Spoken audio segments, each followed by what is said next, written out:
Ang tao dili mabuhi sa pan lamang kundi sa matag pulong nga nagagikan sa baba sa Dios. Mateo kapitulo 4 bersikulo 4. Giklaro og gitataw ni Hesus ang kamatuoran nga ang matag tao adunay lawas o kalag.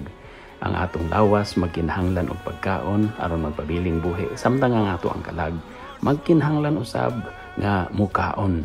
Unsa man ang pagkaon sa ato ang kalag? Ang pulong sa Dios. Pinaagi sa pagbasa sa Biblia, pamalandong ug labaw sa tanan pagbuhat sa pulong sa Dios, mahimsog ang ato ang kalag. Para ni Hesus mamahimot ang bulahan ug makabot nato ang kaluwasan, ang langitong kalipay o kinabuhing walay katapusan.